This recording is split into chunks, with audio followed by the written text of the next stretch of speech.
अस्सलाम वालेकुम। आज चैप्टर स्टार्ट करते हैं इमोशंस का। इमोशंस का जो चैप्टर है ये सिलेबस आउटलाइन में हम अगर देखें तो ये थर्ड ईयर की बुक्स में जो इसको एडीपी कहते हैं प्रोग्राम्स उसमें, और बीएस प्रोग्राम्स में, इसके अलावा बाकी जितने रिलेटेड साइकोलॉजी के जो माइनर कोर्सेज हैं उन सब के अंदर ये शामिल होता है। बेसिकली अगर हम लफ्ज़ जो इमोशन है इसको हम इसकी कॉनोटेशन पे गौर करें तो word emotion comes from the Greek word emovere. Emovere means move से, यानी ये वर्ड निकला है टू स्टिमुलेट, एक्साइट। तो it's a stir up, agitated, excitement state, इसको हम इमोशन कहेंगे। कोई चीज़ जो कि आपको मूव ऑन करती है। जो अगर हम कंपोनेंट्स पे गौर करें इमोशंस के, तो इमोशन के 5 कंपोनेंट्स होते हैं। सब्जेक्टिव एक्सपीरियंस, यानी हम सब्जेक्टिव का मतलब होता है हमारा इंटरनल एक्सपीरियंस, हम क्या फील कर रहे हैं ना। इंटरनल बॉडीली रिस्पॉन्सेस, हमारी बॉडी कैसे रिएक्ट कर रही है। कॉग्निटिव अप्राइजल, हम उसके बारे में सोचते क्या हैं। फेशियल एक्सप्रेशन हमारा, एंड रिएक्शन फिर उसके बाद हम क्या देते हैं, यानी आउटवर्ड बिहेवियर। तो बेसिकली एक हमारा आउटवर्ड बिहेवियर और फेशियल एक्सप्रेशन ऐसी चीज़ होती है जो कि आउटपुट की फॉर्म में हमें नज़र आता है। बाकी जो तीनों चीज़ें हैं, कॉग्निटिव अप्राइजल और बॉडीली रिस्पॉन्सेज और सब्जेक्टिव एक्सपीरियंस, ये समहाउ हम इंटरनली महसूस करते हैं। इमोशन की डेफिनेशन क्या होगी? Emotion is a complex pattern of changes including physiological arousal, feelings, cognitive process and behavioral reactions which are shown by an individual after perceiving the situation, whether it is personally significant in some way or not. This physiological arousal include neural, hormonal, visceral and muscular changes. अब मैं थोड़ा इसको explain करती हूँ। ये याद रखना है कि इमोशन के अंदर जो ये 4-5 कंपोनेंट्स हैं ना, ये हमेशा शामिल रहेंगे। और आगे हम जितनी भी थेरीज़ के ऊपर बात करेंगे उनमें इन कंपोनेंट्स के आगे या पीछे होने के ऊपर बहस है कि पहले क्या आया। ये ऑलमोस्ट उससे मिलती जुलती बहस है कि अंडा पहले आया कि मुर्गी पहले आई।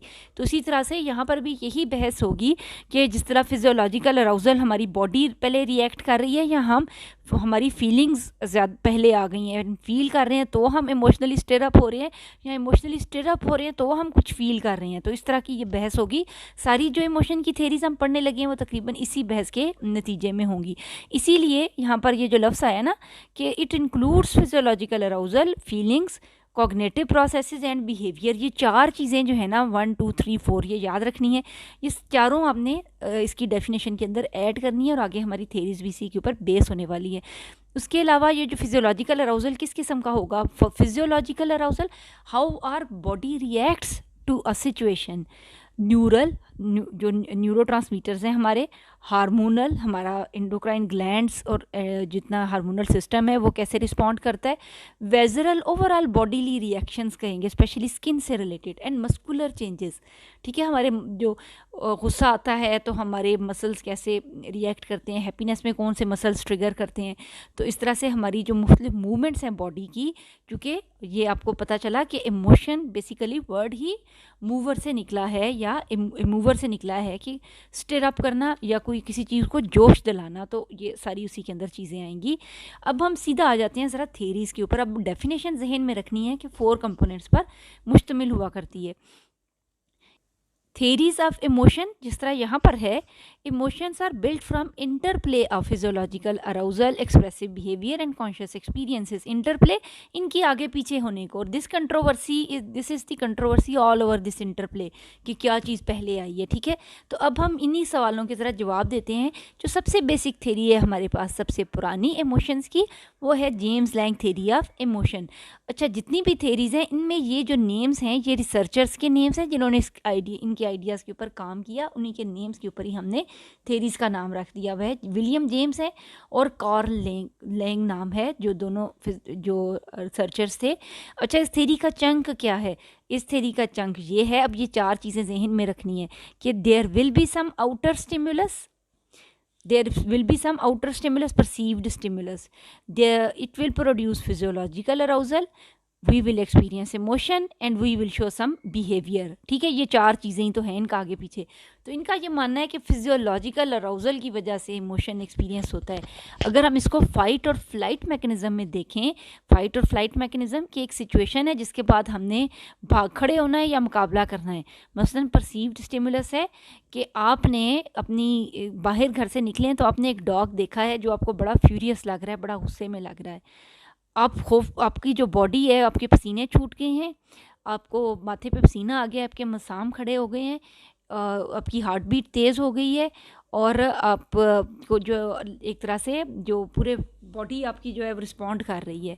इमोशन एक्सपीरियंस क्या किया? फियर का। तो बेसिकली फिजियोलॉजिकल अराउजल हुआ जिसके नतीजे में आपने फियर एक्सपीरियंस किया। आप एकदम से वहाँ सिचुएशन को ख़त्म करने के लिए दोबारा घर के अंदर दाखिल हो गए, भाग खड़े हुए। तो ये बिहेवियर है, जो आउटवर्ड बिहेवियर है, ये 4 चीज़ें हैं। तो जेम्स लैंग थ्योरी इंपॉर्टेंस देती है फिजियोलॉजिकल अराउजल को, that we experience emotion due to our physiological arousal. अच्छा, यहाँ पर मैं थोड़ा इसको रीड भी कर देती हूँ। Our experience of emotion is the awareness of physiological response to emotion arousing stimuli. तो जो इमोशन अराउजिंग स्टिमुलाई है उसके बारे में जब हम अवेयर होते हैं तो फिजियोलॉजिकल रिस्पॉन्स होता है, जिसके बाद हमें कोई भी एक एक्सपीरियंस होता है इमोशन। अच्छा, जिस तरह से कि हम ये समझते हैं कि जब हम रोते हैं यानी टीयर ग्लैंड्स वगैरह हमारे होंगे तो हम सैड महसूस करेंगे, हमें स्वेटिंग होगी तो हमें लगेगा कि हम गर्मी महसूस कर रहे हैं, हम किस तरह से हों तो हमें लगता है कि हम खौफजदा हो रहे हैं। तो इस तरह हमारी जो बॉडी है वो जिस तरह से रिएक्ट करती है उसी तरह से हम इमोशन एक्सपीरियंस करते हैं। आगे उससे रिलेटेड 2 एग्जांपल्स हैं, कोई एक एग्जांपल आपने इसमें से याद कर लेनी है। देन जेम्स लैंग ने इस चीज़ को इंस्टिंक्टिव रिस्पॉन्सेस का नाम दिया। इंस्टिंक्टिव के बाय बर्थ, यानी एक तरह से उनका ये मानना था कि जो इमोशंस हैं ये दरअसल हम सीख के पैदा होते हैं, ये इंस्टिंक्टिव पैटर्न्स हैं, ये लर्नड एक्सपीरियंसेस नहीं है, हमारी जिबिलत में शामिल हैं, हमारी इंस्टिंक्ट में शामिल हैं कि हम सॉरो, हैप्पीनेस, सैडनेस, ये सारी चीज़ें, फ्रस्ट्रेशन, एंगर, ये सब चीज़ें हम महसूस करते हैं। अच्छा, इसकी डीप के अंदर जो बात है ना वो ये भी है कि इवन डार्विन की थ्योरी ने एक दफ़ा ना ये सारा एक्सप्लेन किया था एक्सपीरियंस ऑफ इमोशन में कि देयर जो प्राइमरी इमोशंस हैं these are expression of emotion is universal, कि सब लोग हैप्पी फेसेस को हैप्पी आइडेंटिफाई कर पाएंगे, सैड फेस को सैड आइडेंटिफाई कर पाएंगे, और बेसिक जो 8 इमोशंस हैं ये यूनिवर्सली, चाहे वो किसी भी एरिया के लोग थे, they were able to accurately identify the true emotion. उस बात को लेकर जेम्स लैंग ने भी यही कहा कि जो इमोशंस है ना ये इंस्टिंक्टिव हैं, यानी हम बाय बर्थ टेंडेंसी लेकर पैदा होते हैं कि हमारा कौन सा फिजियोलॉजिकल अराउजल होगा तो हम क्या महसूस करेंगे। उन्होंने ये इसके बाद ये कहा कि physiological changes that produce specific sensation, ख़ास किस्म की सेंसेशन, यानी सेंसेशन क्या है कि हर एक जो बात है ना, कोई चीज़, जिस तरह डॉग को जो एक्सपीरियंस किया, या मैच देख रहे हैं या आपका रिज़ल्ट आने वाला है, तो अब ये डिफरेंट सिचुएशन है जो डिफरेंट वेजरल रिस्पॉन्सेज प्रोड्यूस करेंगी, वो डिफरेंट वेजरल रिस्पॉन्सेज अटैच होंगे डिफरेंट एक्सपीरियंस ऑफ इमोशन के साथ। तो basically James Lang theory is all about physiological changes, कि कौन फिजियोलॉजिकल चेंजेस होते हैं जिसकी वजह से इमोशन एक्सपीरियंस होता है। तो जो सेंसेशंस का इंटरप्रेट है ब्रेन का, वो इमोशनल एक्सपीरियंसेस को ट्रिगर करता है। अच्छा, अब हम थोड़ा सा ना आते हैं इसकी, ये सारा मैंने आपको इक्वेशन बता दी है इसकी, आपने बेसिकली इमोशन की डेफिनेशन लिखनी है, थेरीज के नाम लिख देने हैं, जेम्स लैंग थेरी की सारी एक्सप्लेनेशन, एक एग्जांपल शेयर कर लेनी है, और उसकी इंस्टिंक्टिव रिस्पांस एक हेडिंग बनानी है अलग से, इधर हम हेडिंग बनाएंगे इंस्टिंक्टिव रिस्पांस की, क्योंकि इंस्टिंक्ट्स को इन्होंने इंपॉर्टेंस दी है। फिर हम इक्वेशन लिखेंगे, हर एक थेरी का क्रिटिसिज्म इंपॉर्टेंट है कि इसके अंदर क्या प्रोस और कॉन्स हैं। प्रो सबसे बड़ी बात यह है कि जेम्स लैंग ने फर्स्ट टाइम एक तरह से इसको साइंटिफिकली एक्सप्लेन करने की कोशिश की, एक्सपीरियंस ऑफ इमोशन को, और एक तरह से बॉडी फिजियोलॉजी और बॉडी केमिस्ट्री को शामिल किया एक एब्स्ट्रैक्ट नाउन को एक्सप्लेन करने के लिए इमोशंस को। लेकिन हैवी क्रिटिसिज्म का सामना करना पड़ा। पहला क्रिटिसिज्म आया कैनन की तरफ से। कैनन ने ये कहा था कि ये तो आपने बताया कि specific sensation leads to specific emotion, dog को देखकर कुछ सेंसेशंस प्रोड्यूस होंगी जो कि फियर प्रोड्यूस करेंगी, मैच देखते हुए कुछ सेंसेशंस प्रोड्यूस होंगी जो एक्साइटमेंट प्रोड्यूस करेंगी, लेकिन उन सेंसेशंस को एक्सप्लेन नहीं किया कि ब्रेन के कौन से रीजन्स में किस किस्म की सिचुएशंस में एक्टिवेशन होती है, या बॉडी में कौन सा हार्मोन कितना ट्रिगर होता है किस सिचुएशन में। उसके बारे में एक बहुत ही सुपरफिशियल इन्फॉर्मेशन है, बहुत ही सुपरफिशियल थेरी है, और कोई भी डीप रूटेड एक्चुअल रिस्पॉन्स जो एक तरह से थी कॉज एंड इफेक्ट रिलेशनशिप या स्टिमुलस रिस्पॉन्स एसोसिएशन, उसके ऊपर बात अच्छी तरह से नहीं की गई है। तो कैनन का जो है था रिप्लाई, वो क्या है, body responses were not distinct enough to evoke the different emotion. Does a racing heart signal fear, anger और लव? रेसिंग हार्ट तो इन तीनों सिचुएशंस में होता है। क्या रेसिंग हार्ट डिफरेंट होगा फियर की सिचुएशन में, एंगर की सिचुएशन में, या if you are falling in love? तो इनमें क्या डिफरेंस है ये नहीं एक्सप्लेन कर पाए। Similar body reactions accompany different emotion. If emotions depends on signals from the body, how the brain can separate one emotion from another? Clear हुई है बात? ठीक है, आगे चलते हैं। इसी तरह से heart rate, respiration, body temperature occur too slowly. Emotion तो हम बड़ी जल्दी एक्सपीरियंस करते हैं, एकदम से अभी बात मुंह में होती है और आधी चीज़ हो रही होती है, और it's like a reflex section जो इमोशन है ना। लेकिन जो आप बता रहे हैं तो फिजियोलॉजिकल अरोजल तो आहिस्ता आहिस्ता होता है। जैसे इवन हमें रिफ्लेक्स सेक्शन में भी पता है कि हम गाड़ी तेज़ी से आ रही है और हम जंप पहले कर लेते हैं और बाद में हमारा दिल धड़कना शुरू होता है और हम होश में आते हैं कि हुआ क्या है। उससे पहले हमारी बॉडी रिएक्ट कर चुकी होती है, हमें सेव कर चुकी होती है। या हम हार्ट सरफेस को टच करते हैं और एकदम से हमारा हाथ विदड्रॉ हो जाता है और बाद में हमें जो हॉटनेस है उसकी वो फील होती है, उससे पहले हमारा हाथ विदड्रॉ कर गया होता है। तो आपको पता है कि रिफ्लेक्स एक्शंस कितनी तेज़ी से काम करते हैं जिन्होंने बायोलॉजी पढ़ी हुई है। तो अब ये भी एक मैकेनिज़्म था, इससे भी ये समझ नहीं आती है कि ये तो इतना स्लो नहीं है, तो ये कैसे हुआ। उसके बाद ये है कि arousal of one emotion is much the same as another. तकरीबन अगर हमने खुद से बायोलॉजी के ऊपर गौर भी किया तो फिजियोलॉजिकल चेंजेस जो है ना वो बड़े लिमिटेड हैं स्टिल, उनमें बहुत ज़्यादा वेरिएशन नहीं है, इतनी ज़्यादा वो आपस में मिलते जुलते हैं कि ये डिस्टिंग्विश करना बड़ा मुश्किल है कि एक रेसिंग ऑफ हार्ट किस चीज़ से रिलेटेड है और दूसरा किस किस्म का है। ये तकरीबन पहले वाले पॉइंट की रेपिटेशन ही है, हम इसको इकट्ठा भी कर सकते हैं। बेसिकली एक क्रिटिसिज्म कैनन वाला ऐड होगा और दूसरा ये होगा कि जो physiological responses occur too slowly, ठीक है, ये दूसरा पॉइंट होगा। जेम्स क्या कहता है इसके बारे में, विलियम जेम्स ने कहा कि emotions by going through the outward motions of whatever emotion one wants to experience। उसका ये मानना था कि ये भी कितनी अजीब बात है, feel cheerful, sit up cheerfully, look around cheerfully and act as if cheerfulness were already there। कि अगर हम जो इमोशन है ना ये दरअसल हमारे इनसाइड से भी ज़्यादा आउटवर्ड एक्सप्रेशन है, यानी उसने इस चीज़ को एक बिहेवियर में शामिल कर दिया है कि experience of emotion is a behavioural component. ये बाहर नज़र आता है और चूँकि बिहेवियर्स को हम मैनिपुलेट कर सकते हैं तो इमोशन को भी कर सकते हैं। कि अगर हम खुश रहेंगे ना, ऐसे ही स्माइल पास कर रहे हैं तो थोड़ी देर बाद अब we will start feeling happiness, ठीक है, चाहे हम फेक स्माइल ही क्यों नहीं कर रहे, ये बात है। अच्छा, एक और प्रॉब्लम क्या आई, physiological arousal does not invariably produce emotional experience and individual who is jogging has an increased heart beat and respiration rate as much as many of the other physiological changes associated with certain emotion, but does jogging interpret such changes as emotion? Internal bodily changes themselves may not sufficiently to produce emotion। ये वही repetition है ये भी। उसके बाद क्या है कि हमारे जो इंटरनल ऑर्गन्स हैं इनकी सेंसेशंस बहुत ही लिमिटेड है और यूनिक रेंज ऑफ इमोशंस जो हम एक्सपीरियंस करते हैं जो बहुत ही इंडिविजुअल हैं और बॉडी इडियोसिंक्रोटिक हैं। इडियोसिंक्रोटिक के हर एक की अपनी अपनी है, हर एक का एक्सपीरियंस ऑफ इमोशन दूसरे से डिफरेंट है। तो ये इस चीज़ को, इस कॉम्प्लेक्स पैटर्न्स को नहीं एक्सप्लेन कर पाए हैं। इसी तरह से अगर हम आर्टिफिशियली करते हैं, फिजियोलॉजिकल अराउजल चेंज करने की कोशिश करते हैं, जैसे कोई ड्रग लगाते हैं, स्टिमुलेंट है जो कि, तो उससे इमोशनल चेंजेस किस तरह से आएंगे उसके ऊपर भी अभी स्टडीज़ कम थी।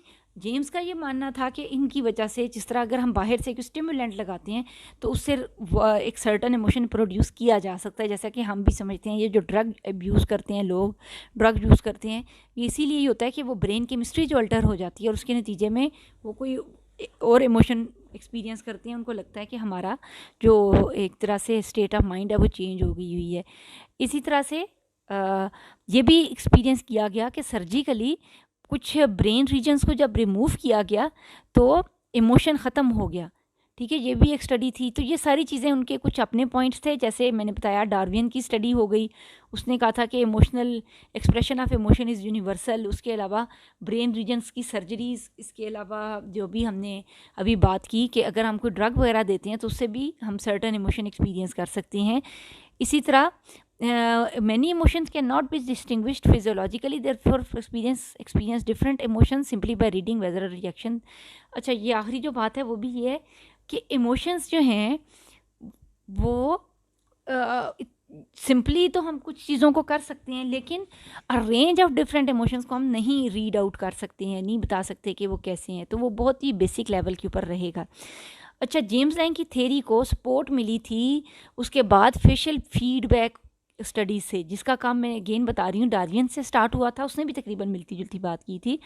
इसके बाद इकमैन, इजर्ड और टॉकिंस ने कहा था कि feedback from facial muscles and facial skin contribute our feeling of specific emotional states, कि हमारी जो लेबॉर्ट्री सब्जेक्ट्स थे उनको कहा गया कि आप थोड़ी देर स्माइल वाला पोज बनाकर रखें, और एक ग्रुप को कहा गया कि थोड़ा मूड ऑफ करके रखें। तो थोड़ी देर बाद जब उनसे क्वेश्चनर एडमिनिस्टर किए गए, तो जिनको हमने आर्टिफिशियली भी कहा था ना कि आप खुश रहा करें, तो they felt better as compare to the group who was behaving in a frowning way, जो गुस्से का इजहार कर रहे थे। तो इससे इन्होंने ये अंदाज़ा लगाया कि जो हमारी आउटवर्ड एक्सप्रेशन ऑफ इमोशन है ना, फेशियल एक्सप्रेशन वगैरह, वो भी कंट्रीब्यूट करते हैं एक्सपीरियंस ऑफ इमोशन से।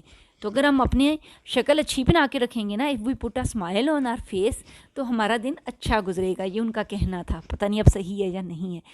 दूसरी बात क्या की थी कि फेशियल की जो ये, इससे हमें ये अंदाज़ा लगाना है कि जो फेशियल फीडबैक है हमारी, यानी यही कि हम हैप्पी फेस बनाएंगे तो हम खुश रहेंगे, ये सही है या नहीं है, और उससे कौन सा इमोशन, किस रेंज ऑफ एक्सपीरियंस किया है इमोशंस की। जैसे हम ये अंदाज़ा लगा रहे हैं कि किसी हद तक तो फिजियोलॉजिकल जो एक्सप्लेनेशंस हैं ये सही साबित हो रही हैं, लेकिन बिल्कुल बेसिक किस्म के इमोशंस के ऊपर और कम्प्लेक्स पैटर्न्स को ये एक्सप्लेन नहीं कर पाती हैं। अच्छा, यहाँ पर इसका क्रिटिसिज्म ख़त्म होता है। आपने एक रिसर्चर्स के नाम डालने हैं और ये बताना है कि इनकी स्टडीज़ भी यही कहती हैं दरअसल कि जेम्स लैंग की थ्योरी सही थी और एक्सपीरियंस ऑफ इमोशन होता है फिजियोलॉजिकल चेंजेस से। लेकिन जैसे हमने पीछे देखा कि सबसे स्ट्रॉन्ग जो था क्रिटिसिज्म वो कैनन बार्ड की तरफ से आया था।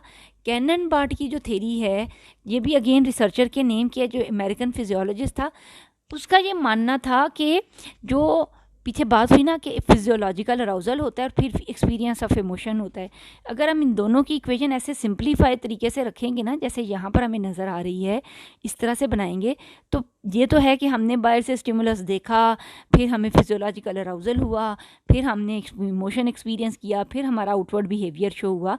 लेकिन अदरवाइज़ तो ये इतनी तेज़ी से ये काम होता है, जो रिफ्लेक्स एक्शंस हैं, कि हमने स्टिमुलस देखा और हमारा हाथ भी विदड्रॉ हो गया, हमारा फिजियोलॉजिकल अराउजल भी हमें बाद में, यानी ये समझ आया कि हमारे हाथ की उंगली सड़ गई है हमारी, और एक इमोशन एक्सपीरियंस पेन का ये भी बाद में हुआ, और ये दोनों का कनेक्शन तो उल्टा ज़्यादा तेज़ निकला है। तो ये तो बहुत ही तेज़ी से काम होता है, इतना स्लो डाउन प्रोसेस तो है ही नहीं है। तो कैनन बार्ड ने इसका ये हल निकाला कि कैनन बार्ड ने कहा कि physiological arousal and experience of emotion occur simultaneously, ये इकट्ठी इक्वेशन इसलिए बनी हुई है दोनों एरोहेड्स, क्योंकि उसका ये मानना था कि ये दोनों चीज़ें इकट्ठी चलती हैं, और उसके बाद एक्सपीरियंस ऑफ इमोशन से हम बिहेवियर हमारा अकर होता है। ये बहुत ही तेज़ी से काम होता है, हम इसको एक्यूरेटली नहीं आइडेंटिफाई कर पाए कि ये किस कदर तेज़ी से होता है, हम इसको एक्यूरेटली अभी तक मेजर ही नहीं कर पाए हैं। तो ऑलमोस्ट ये रिफ्लेक्स एक्शन का ही एक पैटर्न एक्सप्लेन करता है। अच्छा, ये मैंने आपको एक्सप्लेन कर दिया, ऑलमोस्ट यही बात इन्होंने यहाँ पर लिखी हुई है। Nerves carry data about stimuli to the cortex, जैसे कि रिफ्लेक्स एक्शन में भी यही होता है ना कि हाथ की उंगली से जो डाटा है कि ये सड़ने लगी है, ये इन्फॉर्मेशन कॉर्टेक्स के पास गई, हायर ब्रेन लेवल्स ने एनालाइज किया किस तरह का स्टिमुलस है, सिग्नल्स इंडिकेट अ थ्रेट, हम थ्रेट आई कि हाथ सड़ जाएगा, कॉर्टेक्स ने सिग्नल सेंड किया थैलेमस को, जो हमारा कंट्रोल रीजन है, थैलेमस ने ऑर्गन को बताया, उंगली को कहा विड्रॉ हो जाओ, प्रोड्यूसिंग फिजियोलॉजिकल चेंजेस, और उसके बाद हाथ सड़ना शुरू हुआ। तो यानी, और ये चीज़ बहुत तेज़ी से हुई, ठीक है, इसीलिए उसने साइमल्टेनियस इसको कहा है कि दोनों चीज़ें, थैलेमस फायर्स ऑफ करता है electrical messages to higher brain, और ये सारी वही बात है जो मैंने अभी एक्सप्लेन की है। इसके ऊपर पहली जो ठुस हो गई ना बात, वो ये थी कि जो ही ये कैनन बार्ड की थ्योरी आई ना, तो थोड़ी देर में ही ये पता चल गया कि दरअसल hypothalamus is the control region of experience of emotion and not the thalamus. Thalamus तो सिर्फ रेले स्टेशन है ना, जो सिर्फ नशरोशात का काम करता है, बस जो इन्फॉर्मेशन आ रही है वो बॉडी से ब्रेन की तरफ और ब्रेन से बॉडी की तरफ चेंज वो लेकर दे रहा है ना, आपस में शेयर कर रहा है। तो वो बस एक चुगलखोर सा है जो बॉडी से इन्फॉर्मेशन लेके ब्रेन को देता है और उसकी बातें इधर की उधर, उधर की इधर करता है। जो थैलेमस है वो सिर्फ एक रेलवे स्टेशन है और कुछ नहीं करता। लेकिन जो हाइपोथैलेमस है हमारा जो इंटरनल मॉनिटर है ना हमारी बॉडी के अंदर, जो हमारे सारे सिस्टम्स को कंट्रोल और मॉनिटर कर रहा है, वो हाइपोथैलेमस है, जो छोटा सा पी साइज़ है तो वो छोटा सा लेकिन काम करता है बड़े बड़े। तो अब जो ही ये पॉइंट आया कि दरअसल जो कंट्रोल रीजन है वही डिफरेंट है, तो इसकी भी थेरी के अंदर क्रिटिसिज्म स्टार्ट हो गया। इसके अलावा ये था कि स्टिल पैटर्न नहीं वाजे हो सका कि ये जो तेज़ी से काम होता है ये कितनी तेज़ी से होता है और ये साइमल्टेनियसली कैसे होता है, how physiological arousal and experience of emotion occur simultaneously. ये जो उसका सेंटेंस था ये सही होने के बावजूद भी पूरी तरह एक्सप्लेनेशन नहीं दे पाया। अच्छा, ये याद रखना है, किसी भी थेरी को हम ये नहीं कहेंगे कि ये ना रिजेक्ट हो गई है, ये कोई हाइपोथेसिस नहीं है ऐसा, और ना ही कहना है कि हाँ ये सही है, बल्कि ये कहना है कि सबकी ये पर्सपेक्टिव है। ठीक है, हर एक का एक पॉइंट ऑफ व्यू है। साइकोलॉजी में ना कोई भी चीज़ ऑल टुगेदर डिस्कार्ड नहीं हो जाती, क्योंकि ये सब्जेक्टिव चीज़ है ना, सॉफ्ट साइंसेज है, तो इसमें हर एक का एक नुक्ता नज़र है, आप उससे इख्तलाफ रख सकते हैं, आप उसे रिजेक्ट नहीं कर सकते हैं। तो ये थोड़ी सी ब्यूटी भी है साइकोलॉजी के अंदर कि आपकी चीज़ टिल के वो बहुत ही साइंटिफिकली और वो उस तरह से नहीं है, तो अदरवाइज़ उसमें ऐसी चीज़ नहीं होती है। डिस्कशंस जो होती हैं वो सबकी एक्सेप्ट की जाती हैं। अच्छा जी, सबसे इंपॉर्टेंट थेरी जो हमारे पास अब आएगी ना वो है cognitive theory, cognitive thinking processes से रिलेटेड। जो मॉडर्न डे साइकोलॉजी है, जो कंटेम्प्रेरी साइकोलॉजी है, वो सारी की सारी बेस करती है कॉग्निटिव साइंसेस के ऊपर, यानी जिसमें थॉट पैटर्न्स इन्वॉल्व होते हैं और जो हायर ह्यूमन फंक्शंस के ऊपर काम करती है। जैसे ऊपर ये क्रिटिसिज्म था ना कि हायर ह्यूमन ब्रेन लेवल्स के ऊपर कैसे जा रही है इंफॉर्मेशन, ये नहीं एक्सप्लेन कर पाया कैनन भी, तो इस चीज़ को एक्सप्लेन करेगी स्केक्टर सिंगर की थेरी। अगेन रिसर्चर्स के नेम है ये दोनों, उनकी नाम के ऊपर थेरी बेस्ड है। इनके जो सेकंड नेम्स है वो याद रखने हैं, जैसे ये फिजियोलॉजिकल थेरी भी कहलाती है, जो हमारी पहली थेरी थी ना, James Lange theory is also called physiological theory of emotion. ठीक है, इसी तरह से जो कैनन बार्ट की थेरी है, it is also called as hypothalamic theory. ठीक है, यहाँ पर कहीं लिखा होगा, मैं एक मिनट ढूंढ दूँ। हाँ, थैलेमिक थेरी ऑफ इमोशन, इसको क्योंकि इसने थैलेमस को कंट्रोल रीजन करार दिया था। स्केक्टर सिंगर की थेरी के 3-4 नाम है। एक तो रिसर्चर का नेम है, ठीक है, जो हमारे लिए ज़्यादा आसान है, कॉग्निटिव थेरी भी इसी को कहते हैं, 2 फैक्टर थेरी भी इसी को कहते हैं, कॉग्निटिव अप्राइजल थेरी भी इसी को ही कहते हैं। ठीक है, 3-4 नाम सारे के सारे इसी के हैं। इन्होंने क्या माना, स्केक्टर सिंगर के मुताबिक थैलेमस सिर्फ ब्रिज करता है बॉडी को हायर ब्रेन रीजन्स के साथ, जैसे मैं पहले बता चुकी हूँ। Modern cognitive theory focus on role of cognitive processes, किस तरह से कॉग्निटिव प्रोसेसेस हमारा थिंकिंग पैटर्न कैसे काम करता है, how we perceive, pay attention, how we reason, how our memory works. तो ये किस तरह से सारी चीज़ें मिलकर इंटरप्ले करके जो है वो एक्सपीरियंस ऑफ इमोशन का काम करती हैं। रोल ऑफ कॉग्निशन को फर्स्ट टाइम इंपॉर्टेंस दी गई, इससे पहले इस पे काम नहीं किया गया था। यहाँ पर तीनों पैराग्राफ्स में रिसर्चर्स के नेम है कि उन्होंने किस तरह से ये चीज़ की। जो मेन थेरी का चंक है वो यहाँ आता है, देखा अब नाम नजर आया, 2 फैक्टर थेरी। अब ये 2 फैक्टर्स क्या हैं? 2 फैक्टर वही फैक्टर्स हैं जिनके ऊपर हम इतने देर से बात कर रहे हैं। जैसे मैंने बताया कि theories of emotions are all about 4 components या 4 variables. There will be an outer stimulus, physiological arousal, cognitive patterns और उसके बाद बिहेवियर। तो उसी के ऊपर ही बात हो रही है। तो 2 फैक्टर्स अगेन वही हैं कि 1 is physiological arousal and second is cognitive pattern. जैसे कि यहाँ पर ना कॉग्निटिव पैटर्न की जिक्र पहली दफ़ा आएगा कि दरअसल जो ही हमारा फिजियोलॉजिकल अराउजल होता है ना, मैं बड़े सादा लफ्ज़ों में पहले एक्सप्लेन कर देती हूँ ये सारी बात ना। जो ही हमारी बॉडी स्टिर अप होती है, फिजियोलॉजिकल अराउजल होता है, तो हम ये देखते हैं कि ये फिजियोलॉजिकल अराउजल क्यों हो रहा है, तेज़ी से हमारी बॉडी इंटरप्रेट करती है हमारा ब्रेन। फिर वो ये कहते हैं इस वजह से हो रहा है। तो उसके नतीजे में, उस कॉग्निटिव इंटरप्रिटेशन के नतीजे में हम इमोशन एक्सपीरियंस करेंगे और उसके बाद हम कोई बिहेवियर अडॉप्ट करेंगे। जैसा कि कभी कभी ऐसा होता है ना, हम कहते हैं आज ना सुबह से ही दिल बड़ा ही बोझल है, कुछ नहीं हुआ लेकिन दिन अच्छा नहीं गुजर रहा। फिर आप गौर करते हैं मेरा दिन क्यों अच्छा नहीं गुजर रहा। आपकी फीलिंग आपका ये है कि फिजियोलॉजिकल अराउजल कि आप you are feeling down and dump हैं, आप डाउन महसूस कर रहे हैं, आपकी बॉडी लेथार्जिक और वीक महसूस कर रहे हैं। तो अब ना आपकी कॉग्निटिव, आपकी इंटरप्रिटेशन क्या है कि आप सोचते हैं क्या हुआ, आप कहते हैं रात को जो है ना घर में जो इन्होंने मेरे से बातें की हैं ना, ये कुछ ऐसी चीज़ें हुई हैं, तो उसके बाद मैं अच्छा महसूस नहीं कर रहा, मेरे पास ना पैसे ख़त्म हो गए, मैंने उससे पैसे मांगे थे, कोई चीज़ जो आपके जहन में चल रही है ना, आप सोचना शुरू करते हैं। Then you find an answer of your physiological arousal. वो जो आंसर है ना वो डिटरमिन करेगा आपके इमोशन को। फिर आप डिप्रेस महसूस करेंगे, आप एंजाइटी महसूस कर सकते हैं, आप हैप्पीनेस महसूस कर सकते हैं, सैड हो जाते हैं, ठीक है। आपकी different experience range of emotion decide होती है। तो इसी तरह से कॉग्निटिव जो फिजियोलॉजिकल अराउजल है, जैसा कि बड़े अरसे से प्रॉब्लम चली आ रही थी कि वो तो समहाउ बहुत ही सिंप्लीफाइड है और उसमें बहुत वेरिएशन नहीं है, लेकिन हमारे एक्सपीरियंस ऑफ इमोशन में तो बहुत वेरिएशन है। वो क्यों है? बिकॉज ऑफ आर कॉग्निशन, हमारे थिंकिंग पैटर्न्स की वजह से। अब मैं ज़रा इसके ऊपर आती हूँ कि इन्होंने कैसे इसको एक्सप्लेन किया। अब 2 फैक्टर याद रखने हैं। कौन से हैं 2 factor? One is physiological arousal, second is cognitive appraisal of it. अच्छा, मैं अब इसको रीड करने लगी हूँ, यहाँ से शुरू करती हूँ। ऑर्गेनिक बॉडीली, वेजरल एक तरह से स्किन रिलेटेड, या हमारी दोनों चीज़ें बेसिकली बॉडी रिलेटेड है। इंटरेक्ट विद मेंटल फैक्टर, यानी bodily factors interact with mental factors to produce an emotion. ये 2 चीज़ें, factor 1 factor 2। There is sympathetic arousal, हमारी बॉडी एक्टिवेट हुई without a known or specific source, नहीं पता भी क्या है।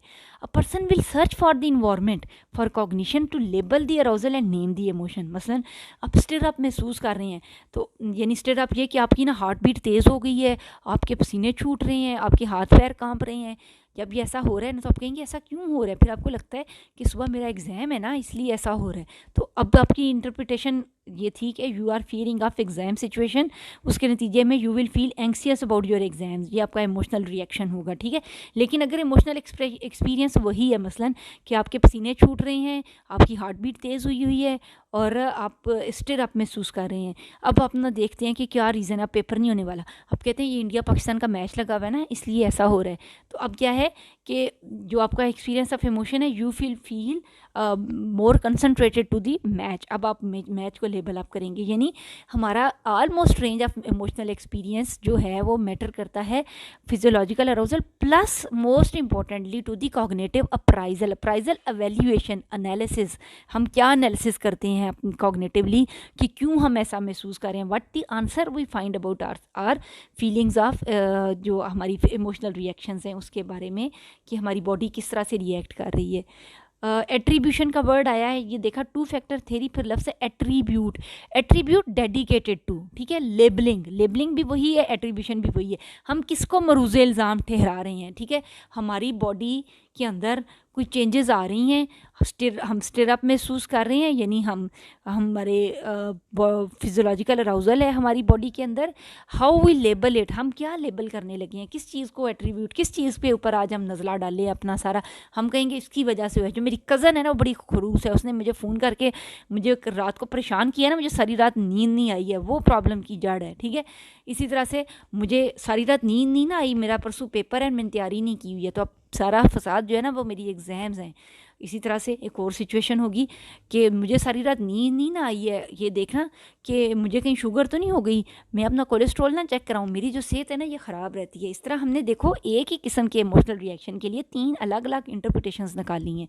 तो इस चीज़ को हम लेबलिंग या इंटरप्रिटेशन कहेंगे। कोई बहुत मुश्किल वर्ड्स नहीं यहाँ पर लिखे हुए, तकरीबन सारी चीज़ जो वही है मैंने एक्सप्लेन की है वही यहाँ पर लिखी हुई है। तो मैं ज़रा आगे चलती हूँ। अप्राइजल, एवेल्यूएट करना, एनालाइज करना, बेसिकली 2 फैक्टर थ्योरी। चूँकि 2 फैक्टर्स हैं, ऑर्गेनिक फैक्टर्स और मेंटल फैक्टर। तो जो ऑर्गेनिक फैक्टर्स हैं इनमें तो वेरिएशन, जैसे मैंने बताया कि certain range of emotional reactions, physiological reactions है। लेकिन मेंटल फैक्टर्स में हम सबसे पहले लेबल अप करेंगे, उस लेबलिंग के बाद हम अप्राइज करेंगे उस सिचुएशन को। अप्राइज का मतलब क्या है? We will decide a flight or fight mechanism, हम आंसर ड्रॉ करेंगे। मसलन अब हमें क्या करना चाहिए, जिस तरह से हम पीछे जाते हैं, जो हम एग्जाम्पल्स बना रहे थे कि आप घर से बाहर निकले, आपने डॉग देखा, ठीक है। अब हम इस थ्योरी के अकॉर्डिंग इस चीज़ को एक्सप्लेन करते हैं। आप घर से बाहर निकले, आपने एक डॉग देखा, उस डॉग के देखने के से आपको फिजियोलॉजिकल रिएक्शन क्या हुआ? आपकी हार्ट बीट तेज़ हो गई, आपकी जो स्टमक सिक्रीशंस हैं, हार्मोन्स हैं, आपके न्यूरोट्रांसमीटर्स हैं, वो सब रिलीज़ हुए। आपका ऑटोनॉमिक नर्वस सिस्टम की, सिंपैथेटिक और पैरासिम्पैथेटिक नर्वस सिस्टम की जो थी एक्टिविटीज़ वो ट्रिगर हुई। अब आपने कॉग्निटिव अप्राइजल आएगा, अब कॉग्निटिव अप्राइजल आएगा। आप सोचते हैं कि मैं इस काबिल हूँ इस सिचुएशन में कि मैं हेल्प ले सकूँ, मुझे भाग खड़े होना चाहिए, मैं भाग के सेफ हो जाऊँगा, या मैं कोई और करूँ, कुछ करूँ। आपको ये लगता है कि नहीं, मैं ऐसी जगह खड़ा हूँ जहाँ से एस्केप मुश्किल है। आपके पास एक डंडा पड़ा हुआ है, आप एकदम से हाजिर दिमागी से वो डंडा उठाते हैं और उसको डराने की कोशिश करते हैं। तो with the cognitive appraisal you will decide either you will fight with the situation और you will flight from the situation. तो हम हमेशा, हमारा ब्रेन बड़ी तेज़ी से, बड़ी छोटी छोटी सिचुएशंस में भी तेज़ी से इंटरप्रिटेशंस निकाल रहा होता है कि हमें इस सिचुएशंस में किस तरह से रिएक्ट करना चाहिए। मसलन एक कार हमें लगने लगी है, हम एकदम से फियर और टेरर महसूस कर रहे हैं, तो अगर हमें ये लगता है कि ये कार एक रोलर कोस्टर राइड का हिस्सा है, तब हम उसे एंजॉय करते हैं और वही इमोशन ऑल टुगेदर वही सिचुएशंस में चेंज हो जाता है, क्योंकि हमारी इंटरप्रिटेशन जो है वो उसके बारे में बदल गई हुई है। Observation suggest that cognitive appraisals are often sufficient to determine the quality of experience. Quality of emotion would be determined by the appraisal of situation. ठीक है, अब ये सारी वही बात है जिसको हम पहले कर चुके हैं कि क्लासिकल, इसके बाद ना एक्सपेरिमेंट्स की रेंज ऑफ एक्सपेरिमेंट्स थे जो स्केक्टर एंड सिंगर ने किए। एक आध एक्सपेरिमेंट नहीं है, मल्टीपल एक्सपेरिमेंट्स हैं। उनमें से एक जो हमारी बुक में शामिल है, मैं सिर्फ वही एक्सप्लेन करती हूँ। इन्होंने क्या किया, स्केक्टर एंड सिंगर ने ग्रुप्स बनाए, 3 ग्रुप्स बनाए। उन एक जो ग्रुप था उनको जो था स्टिमुलेंट इंजेक्शन दिया गया, स्टिमुलेंट जिसकी वजह से बॉडी स्टिर अप हो जाती है। ठीक है, और उनको सही बताया गया कि आपको एक दवाई लगा रहे हैं जिसके नतीजे में यू विल फील स्टिम्युलेटेड। दूसरा जो ग्रुप था उसको मिस इन्फॉर्म किया गया, दवाई लगाई गई और मिस इन्फॉर्म किया गया। उसके बाद जो तीसरा ग्रुप था उनको दवाई भी नहीं लगा, उनको जो था वो दवाई नहीं लगाई गई।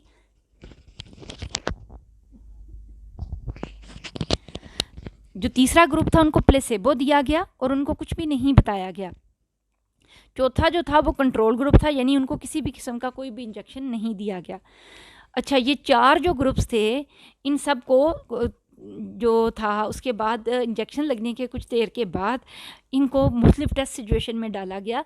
2 सिचुएशंस बनाई गई, एंग्री और एक था जिसमें एक्सपेरिमेंटर, जिसको हम ना एक तरह से कहेंगे कि एक एक्टर था जो कि वहाँ पर बैठा होगा। एक सिचुएशन में एंग्री और एक सिचुएशन में हैप्पी, 2 तरह की सिचुएशंस थी। हैप्पी वाले के अंदर जो एक्टर्स थे वो जहाज़ बना बना के खेल रहे थे। जो एंग्री वाले में थे उसमें वो गुस्से का इजहार कर रहा था, जो एक्टर बैठा हुआ था। एक क्लासरूम सिचुएशन क्रिएट की गई। तो जो जब जब उस सब्जेक्ट्स को जिनको इंजेक्शन लगे थे वहाँ पर लाए जाते, तो उसके बाद वो थोड़ी देर उस सिचुएशन में रहते। उसके बाद ना वापस एग्जिट के टाइम पर उनसे क्वेश्चनर 1-2 एडमिनिस्टर कराए गए और साथ ही उनसे पूछा गया हाउ दे आर फीलिंग। ठीक है, और उसके बाद why they are feeling so, ये 2 सवाल उनसे पूछे गए।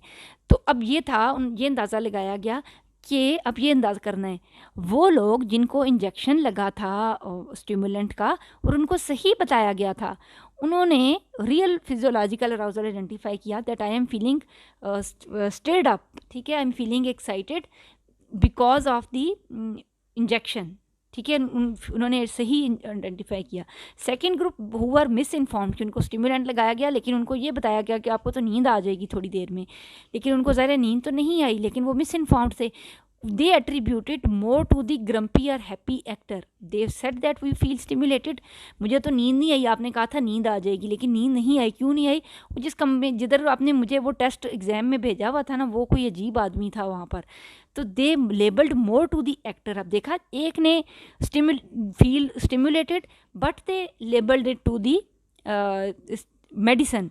Second group labelled it to the actor. जो तीसरा ग्रुप था दैट वाज मोर इनडिफरेंट, जैसे वो जो थे जिनको इंजेक्शन नहीं लगा, दे मोर एट्रीब्यूटेड टू दी सिचुएशन, जो उनकी सिचुएशन थी। और जो कंट्रोल ग्रुप वाले हैं सेम वे, उनकी जो फाइंडिंग्स थी वो भी जो रियल इमोशन वाले हैं जिनको इंजेक्शन लगा था उनसे कम उन्होंने इमोशनल रेंज ऑफ एक्सपीरियंस का बताया। तो इस तरह से जो एक्सपेरिमेंट था वो ये प्रूव हुआ कि जो भी उनको बताया जाएगा ना, how we label up to the to the environment, हम अपने इन्वायरमेंट में से क्या इन्फॉर्मेशन लेते हैं। Our cognitive appraisal basically explain our range of emotion. इसके ऊपर सबसे पहला क्रिटिसिज्म ये था कि इनकी जितनी स्टडीज़ हैं वो चूँकि लैब एक्सपेरिमेंट्स थे, इसलिए वो स्टिल रियल लाइफ के अंदर एप्लीकेबल नहीं हो सकते हैं। तो लैब के एक्सपेरिमेंट्स जो हैं वो जनरलाइजेबल नहीं होते हैं। दूसरी चीज़ ये है कि जो कॉग्निशंस में भी कंपीटिंग एस्पेक्ट्स हैं, जिसमें मुख्तलिफ लोग मुख्तलिफ तरीके से बिहेव करते हैं, तो उनके जो पर्सनल फैक्टर्स हैं वो भी हम उनके बारे में श्योर नहीं हो सकते हैं कि वो उनमें कैसे डिफरेंसेस हैं।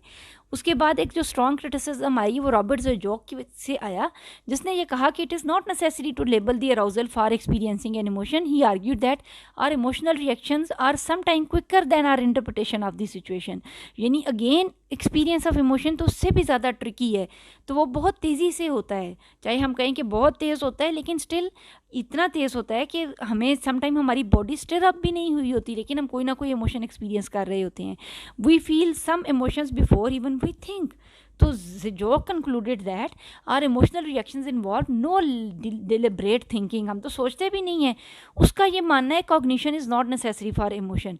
तो जो कॉग्निटिव फैक्टर है वो भी इंपॉर्टेंट नहीं है। Sometime we do not think even and still we experience emotion. तो इसके बाद रिचर्ड लिज़ारस की भी क्रिटिसिज्म आया।